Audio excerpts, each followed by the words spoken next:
আসসালামু আলাইকুম। দেশ ও প্রবাস থেকে যে যেখান থেকে আজকের প্রতিবেদন দেখছেন সবাইকে জানাচ্ছি আন্তরিক ধন্যবাদ। আজকে যে ভিডিওটা নিয়ে আপনাদের সামনে হাজির হয়েছি সেটা হচ্ছে খুব সহজ পদ্ধতিতে লেয়ার মুরগির বাচ্চা ব্রোডিং বা লালন পালন করা। আমরা কিন্তু খুব সহজভাবে লেয়ার মুরগির বাচ্চাগুলো ব্রোডিং করে থাকি বা লালন পালন করে থাকি। আপনারা আমাদের চিক গার্ডে যে চিক গার্ডগুলো দেখতে পাচ্ছেন সেটা আমাদের প্লেন শিট দিয়ে করা। প্লেন শিট দিয়ে কী করলে হবে, আপনার ব্যাসার্ধটা পরিমাণ মতো হবে বা সমান হবে।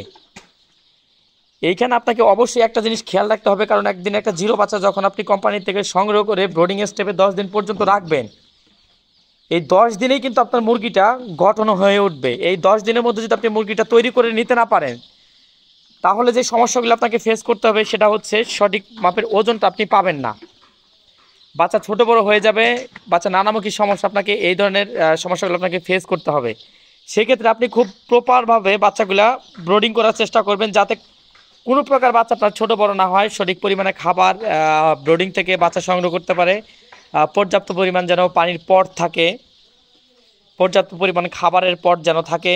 আপনাকে একটা জিনিস খুব ভালো করে খেয়াল করতে হবে, আমরা যে পানির পটগুলো ব্যবহার করতেছি কোনোভাবেই যেন আপনার লিটার যেটা আছে, যেখানে মুরগি আসলে লিটার ব্যবস্থা বলতে এই যে আপনারা ধানের তুষও ব্যবহার করতে পারেন, বা বাদামের খোসা ব্যবহার করতে পারবেন, বা অটো রাইস মিলের যে তুষটা আছে এটা ব্যবহার করতে পারবেন। সবথেকে ভালো যেটা হচ্ছে সেটা হচ্ছে আপনার এমনি যে রাইস মিলগুলো আছে, যে বাংলা প্রযুক্তির যে রাইস মিলগুলো আছে, এইখান থেকে ধানের কুড়া বলে, এই ধানের কুড়াগুলো দিয়ে যদি আপনি বাচ্চাটা ব্রোডিং করেন তাহলে সব থেকে কিন্তু ভালো হয়। আপনারা দেখতে পাচ্ছেন আমরা ধানের কুড়া ব্যবহার করতেছি ব্রোডিংয়ের মধ্যে। তো যাই হোক, একটা বাচ্চার জন্য আপনি কয়টা পট ব্যবহার করবেন, একটা বাচ্চার 50টা বাচ্চার জন্য আপনি একটা খাবারের পাত্র, একটা পানির পাত্র এখানে ব্যবহার করবেন। এইখানে আপনাকে খেয়াল রাখতে হবে কোনোভাবেই যেন আপনার চিক গাঁটে বাচ্চা ঘনত্ব বা ঘন পরিমাণ বেশি না হয়, বাচ্চাটা যেন গায়ের উপরে গায়ে না থাকে, বাচ্চাটা যেন আপনার দৌড়াদৌড়ি করতে পারে। বা আমাদের এখানে যেরকমটা দেখতে পাচ্ছেন, আমাদের কোন একটা বাচ্চা কিন্তু এখানে বসে নাই, প্রত্যেকটা বাচ্চা কিন্তু নড়াচড়া করতেছে। আপনার বাচ্চা যত নড়াচড়া করবে বা যত দৌড়াদৌড়ি করবে চিক গার্ডে বা ব্রোডিংয়ের ভিতরে, তত কিন্তু আপনার বাচ্চা হেলদি হবে। সে এটা হলো আপনার বাচ্চা এর বিষয়টা। তো এইখানে আমরা বাচ্চার বয়স আমাদের 4 দিন। আমরা দুপুরে পানিতে গিটা সিট, এটাকে পিএইচ বলা হয়, আমরা গিটা সিট, এটা ডক্টর সেট একটা প্রোডাক্ট। সেক্ষেত্রে এটা অনেক বাংলাদেশে যতগুলো পিএস আছে তার থেকে এটা প্রমোট করতেছি না, বাংলাদেশে যতগুলো পিএস আছে তার থেকে মোটামুটি ভালো, আসলে এটার দরকার নাই।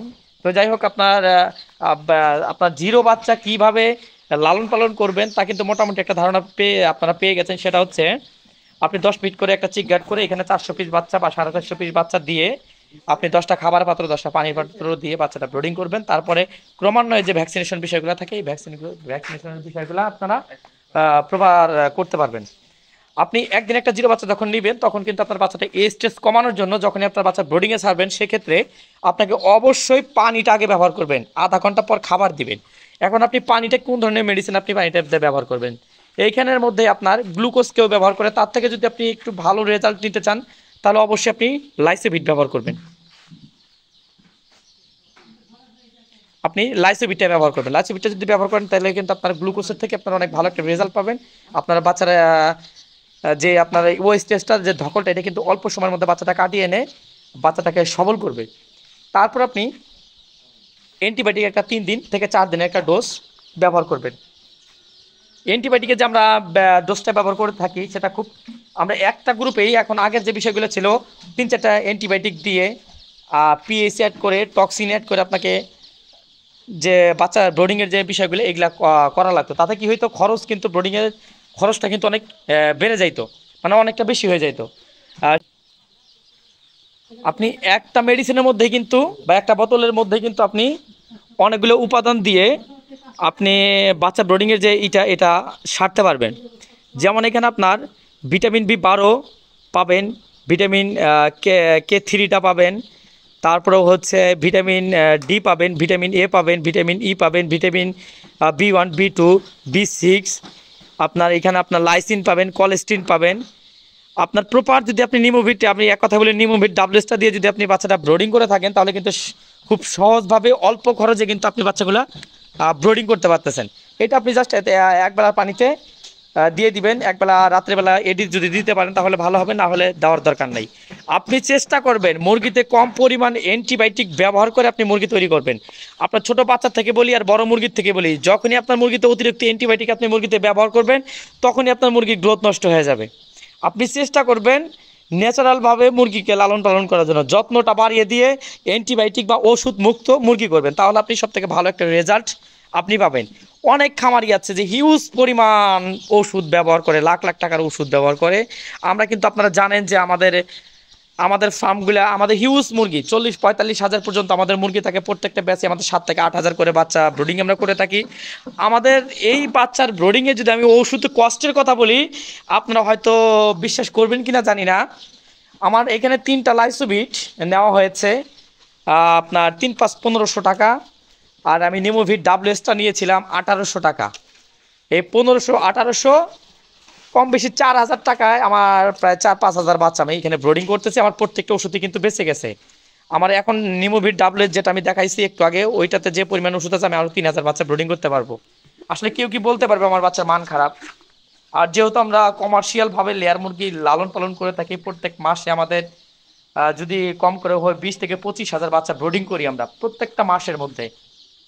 সেক্ষেত্রে আসলে আমাদের দেখে অনেক কিছু শেখারও আছে। আমরা এইভাবেই বলি, চেষ্টা করি মেডিসিন কস্ট কমিয়ে দিয়ে মুরগিটাকে যত্নের মাধ্যমে ভালো রাখার। আমাদের মুরগিগুলো দেখেন, আসলে এই মুরগি দেখলেই কিন্তু ভালো লাগে যে প্রত্যেকটা মুরগি নড়াচড়া করতেছে, প্রত্যেকটা মুরগি চঞ্চল। আপনি যখনই মুরগিতে অ্যান্টিবায়োটিকটা ব্যবহার করবেন তখনই কিন্তু আপনার মুরগি নানামুখী সমস্যা হয়ে যাবে। অ্যান্টিবায়োটিক ব্যবহার করার সাথে সাথে আপনার মুরগি ইমিউনিটি যেটা আছে এটা লো হয়ে যাবে, মুরগির রোগ প্রতিরোধ ক্ষমতা কমে যাবে, খাওয়ার রুচি কমে যাবে।